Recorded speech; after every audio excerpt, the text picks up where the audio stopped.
Hello everyone and welcome to NeMoZGameZ. Today we're going to be doing a review on the first Descendant.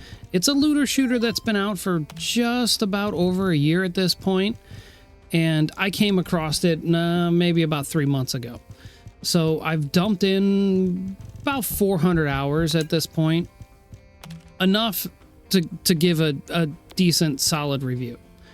When I first opened the game, I kind of knew it was a looter shooter, but I didn't really understand the aspects of a looter shooter because this is the first one that I've actually played. I've tried like Borderlands 2 in the past and I really couldn't get into it, but I have played a lot of grindy games in the past. Games that you would have to go back to and revisit certain aspects because you missed stuff the first time. With this being classified as a looter shooter, you're going back multiple times, which to me doesn't really bother me all that much. I came from an era of old school games where you would play through it once, you get the story mode, and then you would play through it again to pick up all of the extra stuff that you didn't get the first time through.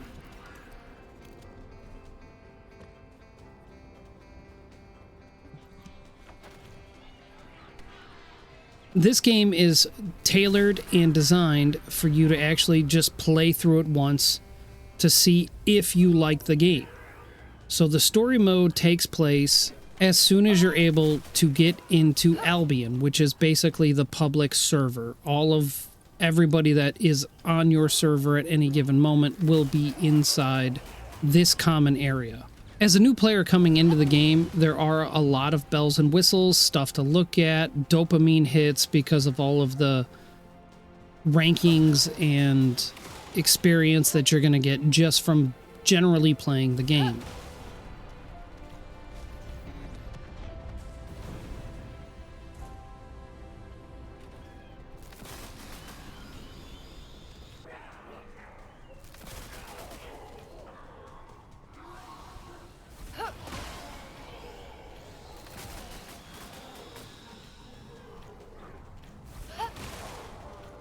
When moving through the regular game mode, which is called story mode of this game, there's not really a whole lot of grinding that needs to be done.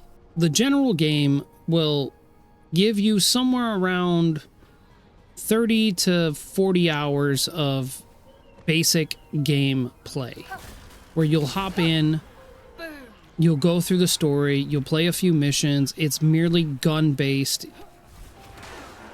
even though there are magic abilities available. In this game, they call it RK. Not too much different from every other magic-based game. I feel like they just had to change it for legal reasons. As you move and progress through the different biomes and work your way up to the crescendo of the storyline, which because this game has been out for a year and a little plus, it's going to take you all the way through Axion Plains. All the way up to, I should say. There's about 20 or so characters you can pick up along the way, but you'll only be given a choice of 3 when you open the game. It doesn't matter which character you pick, but as you progress, you'll realize that each character has a different play style. I've heard a lot of comparisons between Warframe and Destiny, and I'm going to make different comparisons as we move along through this review. I basically came from Call of Duty era type games, which are also pretty grindy between having to grind out camos and doing your daily operations to get extra experience so you can increase the battle pass, all of that stuff. I mainly liked the zombies mode of that particular game. I was never really into the PvP aspect / multiplayer. I always preferred a PvE, player versus environment, which is mainly what this game is. As you move through the generic story mode, other players that are already involved with the game can actually start helping you with some of the missions, or if you get stuck, you can actually type in the game chat and see if anybody on the server is willing to help you at any given moment. One of the things I liked about it as I was moving through the regular story mode is generally there's always somebody that's willing to help. Because of the way the game is designed, even players that have already made it up to endgame, most of them are willing to help out newer players to push them through the harder stuff that you might encounter in your normal gameplay. Just like every other free-to-play game that's on the market, there is a shop, there are skins to buy, but everything that is available to play with, as far as characters, guns, can all be obtained inside the game through normal play time. The shop involves the buying of skins, extra resources that you don't have to farm, i.e., just really saving you research time. These are all optional and you don't necessarily have to take them, but if you find something that's cool, I'm not going to tell you not to spend some money on it. As far as the storyline goes, it's actually pretty intriguing. There's a lot of twists and turns and plot holes, some of which you wouldn't expect. The cutscenes are very well done, but I also feel like this game was designed for multiple personality types. So if you're the type of person that just wants to come in and brute force the thing and shoot everything with your gun, you will get through the generic storyline and enjoy playing with any friends that you might have found on the servers in the meantime. If you're the type of player that just enjoys the skins, talking to other friends, hanging out inside Albion, getting a couple to help you complete some missions, that's great. If you're the type of player that just really likes to get into the technical aspect of how this game is built, the math that's involved, because there is a lot of math, then you'll have fun crunching the numbers and min-maxing everything up on the high end. And if you're the type of player that wants to get in and dabble with a bunch of different characters and have fun with your friends and maybe help others along the way, there's room for that too.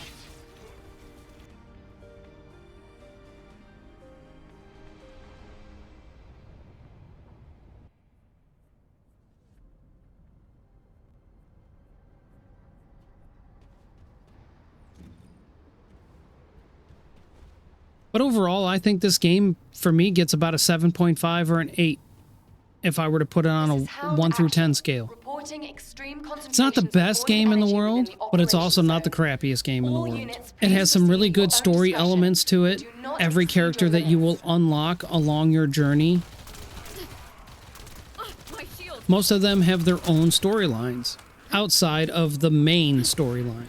I think the premise of this game was to just get people involved with the story first, and then once you get through the story mode and unlock hard mode, then you can really start ramping up the unique abilities that every character has, the ultimate weapons or legendary weapons depending on your lingo, and can really get involved and overpowered to clear everything that this game has to throw at you.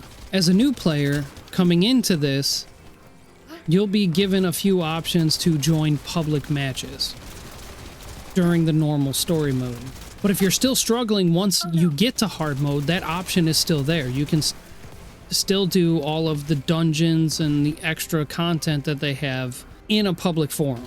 So if you're struggling, or if you're too weak, maybe you haven't quite figured out how to dodge correctly yet, most of the public players in this game will be able to get you through the mission as a carry, per se.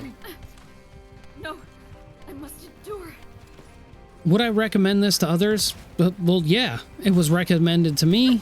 I sat on it for 7 months, kind of ignored it, was too busy doing other things, life, different games. But when I actually sat down to play it, I was hooked within the first 2 hours. Getting through the tutorial, opening up Albion, moving through the first biome. The gunplay feels so good. The dodging, the sound effects, the time to kill. All in all, I can say that my experience has been great. But again, if you're just that type of player that just wants to move through the storyline, get up and up to the end, you don't have to continue to build out your characters. You can enjoy it for what it is, call it a day, and move on. but it'll still give you roughly around 40 hours worth of content. My shield falters. Now, if you want to put in more effort, more work, and actually start farming stuff, this is where the time consumption comes in.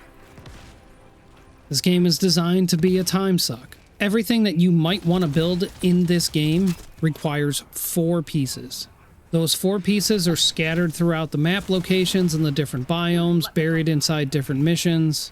There is a library here, or a codex, depending on your language, that tells you where everything's at. So if you're looking for a very specific gun, you'll have to go look for those 4 individual pieces. If you're looking for a new character to play with, you'll have to go look for those 4 individual pieces. But overall, once you really start to read and understand the menus, it's not that complicated. And normal grind time for any one gun or any one character will generally take you about 2 hours to collect all 4 pieces. Now, the research aspect is kind of daunting because every piece has a different time scale to cook, for lack of a better term. So once you find all 4 pieces for the thing that you're looking for, you generally have to now, like, build those pieces once, which usually takes 2 to 4 hours for each piece. Then once you build each piece, now you've got to build the final piece. So a gun will take you 4 hours. A normal Descendant will take you 18 hours. But an ultimate Descendant will take you 36 hours. Which really doesn't feel that bad because once you actually get all the pieces in and you can get it in the research section, you go off and you do something else. Maybe it's 2 or 3 days before you come back to the game and all of a sudden it's ready. It doesn't feel that bad. Which the game kind of throttles you a little bit because you can only cook a maximum of 7 things at any given time. So you really have to go through your inventory, your stockpile, and figure out what you want first. Over the last year and a half or so, they have made a lot of quality of life improvements. Like I said, I only picked this game up maybe a few months ago from the date of this recording. I have dumped in about 400 hours or so in that given time, and I realize casual players aren't really going to have enough time to do that. However, this is a live service game, and everything is subject to change. And with some of the quality of life improvements, I have read some of the horror stories in the past about not being about the drop rates, the percentages, and the stuff that you have to do to actually obtain the material that you're looking for. But they have introduced a pity system, made finding stuff a lot easier, a tracking system so you know how many pieces you're missing for what you're looking for, the ability to farm dungeons and actually pick your reward out of the dungeon. All in all, I'll say that the quality of life improvements that they have added to the game have helped ease some of the suffering of the grinding. But again, you don't even really have to worry about this stuff until you get through the regular storyline and it can actually make it into hard mode. Once you're in hard mode, all of the biomes are unlocked and you can freely travel between each biome to look for what specific thing you're going for.